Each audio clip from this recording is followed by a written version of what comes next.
What is going on, beautiful people? Welcome to another episode of the Narcissist Code. I am your favorite self-aware narcissist, Mr. Lee Hammock, better known as Mental Healness from TikTok, Instagram. I'm all over social media. If this is your first time seeing my face or hearing my voice, I'm a diagnosed narcissist that uses his platform to raise awareness for narcissistic personality disorder, and also in the process validate the victims and survivors of said disorder. Today's episode is going to be about love bombing. People keep wanting me to do videos about love bombing. The love bombing stage. Is it real?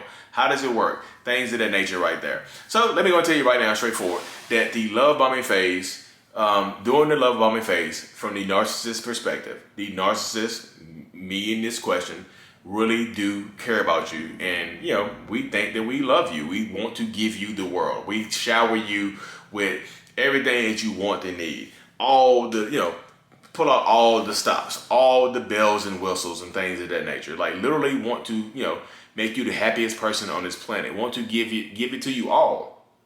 And I know people say that like it's all manipulation from the very beginning. It ends up looking manipulative at the end of the relationship or during it, but at the beginning, the intent is to get you and to keep you. Is to keep you there, because pulling out all the stops, traveling, meeting their parents, doing all this stuff is to get you in there, to get you there, to suck you into the relationship, and to give you everything that you want and need. Because I really want you to feel a certain type of way. I want you to feel how I feel.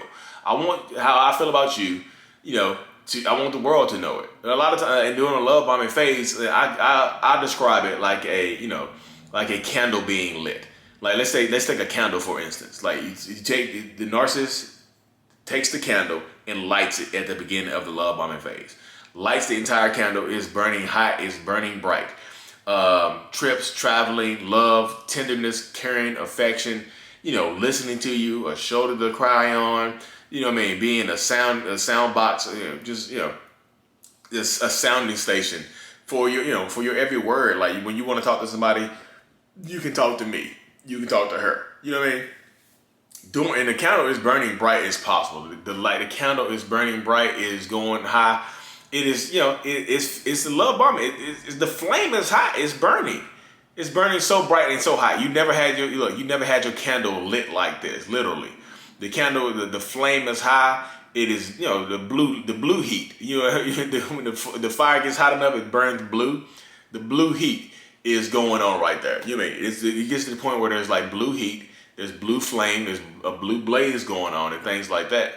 But then eventually something happens, and the narcissist blows the candle out. It's just like, and the lights go out overnight. It's like overnight. It could be that morning, the love bombing is still in effect, and by that night, you can tell a shift. You can tell something that's different. But to the narcissist, to us, we still feel similar to the same way. We still feel it, but it's something happened in our brain. Like literally, the candle got blown out or the light switch got turned off. And, the narcissist will either keep you around and try to light the candle back for here and there, or just devalue and discard you and move on to the next person. And they light the candle for the next person. But you, on the other hand, you missed how bright and shining the relationship was. You missed that candle burning. You miss it. So you take your lighter and you try to light that candle back up, and narcissist just keeps putting it out. Just keeps putting it out. You try to light it back up by saying stuff like, "Why? What's going on? What's changed?" Narcissist puts it out. You ask a question like, why are you acting differently towards me now? The narcissist puts it out and says something like, you're just overthinking things, you're being insecure, you're too emotional, blah, blah, blah. You know the drill. And you're constantly trying to light that candle back up because you know the potential. You can have that blue flame heat, that blue heat. You can get it there. It's been there before, and you have become addicted to that love bombing heat, that candle burning bright. So you are trying to light the candle back, but you don't have the correct matches. You just don't have. The only person who can relight that candle is the narcissist, because it's the narcissist candle. They lit that candle up to love bomb you, to get you into the relationship, to get you into this particular situation that you're in right now, and to get you addicted. And now they've blown it out, and you are constantly trying to light it back up, but you don't have the correct tools. Your lighter is not working. It's like one of those joke candles that you can't light no matter what you do. You can put a flamethrower on it. You can, use a cigarette lighter. You can use, in the hood they used to burn pieces of paper and then light stuff with it. You know what I mean? The kerosene heater, and things like that. But that's exactly how it goes, though, because people get into those situations where you're trying to relight the candle, and the narcissist likes the darkness. The darkness is the comfort area now. The darkness is the area where the narcissist likes to be, because it's the narcissist candle. I know people are going why do narcissists like it in the darkness? Because this is the narcissist base state. The darkness, when the candle is burnt out, this is when the narcissist feels most comfortable and most protected. Like, we don't have to do anything. You don't have to do anything. You can try to, now you're doing everything for us. We don't have to do anything for you now. Now you're doing everything for us because you want to relight that candle. You're going out of your way to try to make the narcissist happy. You are, giving up yourself. You're turning down opportunities. You're turning down your friends and your family. You're turning on people to keep the narcissist happy. Like, hey, I don't think that person you're with right now, I think they're a narcissist, and they're gaslighting you, manipulating you to doing all this stuff. Like, no, you just don't know them. You don't know them. You don't know them like I do. You don't get it. And now you just lost another friend. You just lost a coworker. You just lost an employee. You just quit your job. You're going above and beyond to try to please and try to please the narcissist, to try to make the narcissist happy, to try to relight that candle. You are doing everything in your mind and everything in your power to be able to do it. You just are. And I tell people this all the time. You just don't have the tools to relight that candle. I know that's tough to hear, but without therapy or something like that, the narcissist going through therapy, they will never be able to relight that candle for you like it used to be. But if they want to keep you around, they'll flicker. The candle will flicker. They'll blow some air on it. You know how you put a candle out and you blow on it and it relight? That you can see the ember coming back up. That's what they'll do to you. And that's the breadcrumbing right there. They'll take the candle when it's burnt out, and you like, okay, I'm just gonna leave then. And they pull out their little lighter, blow it, candle lit back up. Here comes the love bombing again. Here comes that. It never gets to that blue heat. It never gets to that blue heat. It never hits the pinnacle of love bombing again. But they just give you everything that you want and need. Everything they used to do in the beginning, they're doing it again now. The person you love and care about, that you thought you want to spend the rest of your life with, they're back. And you are just infatuated again. And then all of a sudden, guess what? Candles all again. And the cycle starts all over again. And now, guess what? You become more, the longer you stay in this cycle of the candle going up, the candle being lit and being blown out, you become more and more addicted to that heat. And then every time you threaten to leave and the narcissist loves bomb you, the candle is a little dimmer. The wax is going out. The wax is look. It's just like this candle right here. If you're watching this on YouTube, you can see it. But on on the podcast, you won't be able to see it. But like this candle right here, you see how the wax is going out of it? You see how low that wax is? This is just like it. This is just like it goes right here. The wax.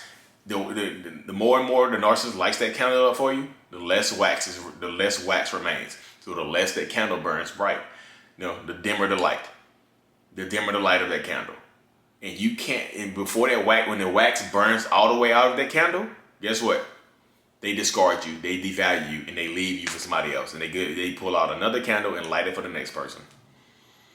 And I hope that made sense to you, that candle analogy, because that's exactly how it works right there. They just relight the candle here and there. Every time you get ready to leave, pull out the little cigarette lighter, pull out a match, pull out one of those little matches, and light it that way. You know what I mean? Literally, that's how it goes right there. They'll pull it out, light it, keep it moving. Pull it out, light it, keep it moving. And then eventually, if you don't leave, if you don't make a decision for yourself, their wax runs out and they discard you. Or they just devalue you to the point where you don't even care about yourself anymore. You lose yourself, and then they cheat on you, they manipulate you, they gaslight you. You know what I mean? And you put the wax in the candle. Because you want to, like, okay, I'll re-wax the candle. You pour your own life candle into the narcissist, so they can light it up a little bit for you here and there. And then they take their candle and then they leave you for somebody else. And as painful as that sounds, I know that sucks and I know that's hard to hear, but it's literally how it goes sometimes. And I know that, like I said, so love bombing, it does feel real to the narcissist. That's why they keep the candle out, and that's why they keep trying to keep you there and to keep you entrapped and ensnared into this relationship, because at the beginning, they do care about you. They really do. And they want to be with you. And eventually, they narcissists have low emotional capacity, so they can only do it, you can only hold it up for so long. Like literally. You can only literally hold it up for so long. Can only continue on this path for so long until the candle burns out and then it's done and over with. And the narcissist cannot explain why the candle light. And me as a narcissist, I do not know why the candle burns out. I don't know why. I don't know why the light switch goes off. I don't know why the candle burns out. I do not know why it just goes off. Sometimes it can be set off by you doing something. Like you'll do something like the narcissist might find out that you had a relationship with somebody that they know and don't like and don't care for. Or they might find out something else about you and it goes off and like that. But sometimes it's just unexplainable. One day we'll go to sleep happy and the next morning we'll wake up disgusted by you. That's literally how it goes. And the only way to re-wax that candle is for the narcissist to go to therapy, get help, and keep it moving that way, because it is the narcissist candle and they keep it burning. But you, as an empath or codependent or just the narcissist survivor or whatnot, the person dealing with the narcissist, you have your own candle that you can light by yourself, and that's where self-love comes into play. You have your own candle that you can light up as well and keep it burning for yourself, because you are trying to light, by you spending so much time trying to light the narcissist candle, you're losing your own matches. You have a limited number of matches. Light your own candle, burn it for your self-love. Anyway, y'all, if you haven't already, like and subscribe to the channel. If you listen to this on Apple Music or Spotify, give me that 5 stars. I really, truly appreciate every single one of y'all, because guess what? As much as y'all learn from me, I learn more from you. I promise you. I promise you. Thank you so much again. Like, subscribe. Mental Healness is out. Peace.